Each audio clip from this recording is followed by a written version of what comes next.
피해자라고 저런 대접받는다는 게 참... 선의의 피해자도 아닌데 돈을 왜 주는 거냐? 다른 범죄 피해자들은? 살인으로 죽은 피해자들도 국가가 피해보상금 줍니까? 자꾸 일 터지면 그냥 돈 지어주려는 것 같아 별로다.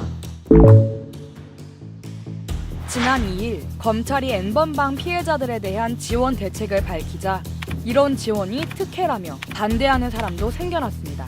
N번방 피해자 지원 반대 청원까지 등장했을 정도인데요.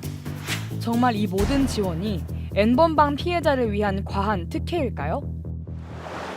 국가는 타인의 범죄 행위로 피해를 받은 국민에게 치료비, 심리치료비 및 생계비, 학자금 등을 지급함으로써 범죄 피해자의 회복 및 재활을 돕고 있습니다.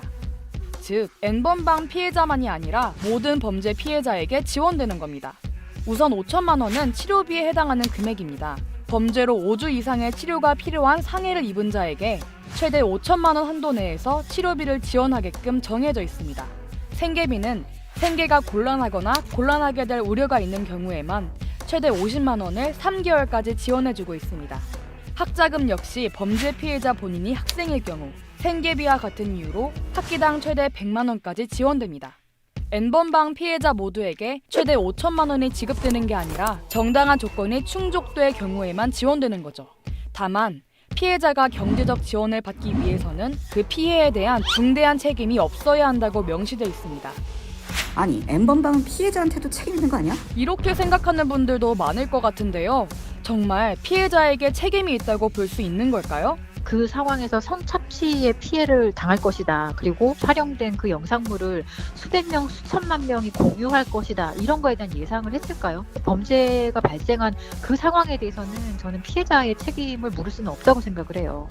오히려 전문가들은 디지털 성범죄의 특성상 기본적인 지원 외에도 추가적인 지원이 필요하다고 말합니다. 각종 불법 촬영물들이 유통되고 이러한 문제들이 끊임없이 나오면서 정부에서도 그동안 마련하지 못한 사각지대가 존재한다. 그래서 설립된 디지털 성범죄 지원센터.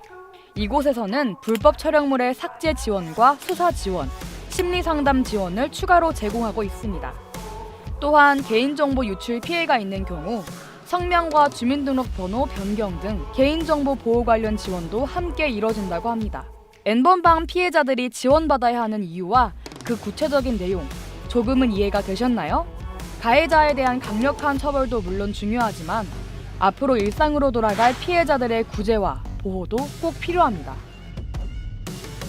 그리고 마지막으로 남들의 시선이 두려워서 혹은 도움을 요청할 곳이 없어서 혼자서 아픔을 감내하고 있을 피해자분들, 여러분은 혼자가 아니라는 사실을 꼭 기억해 주세요.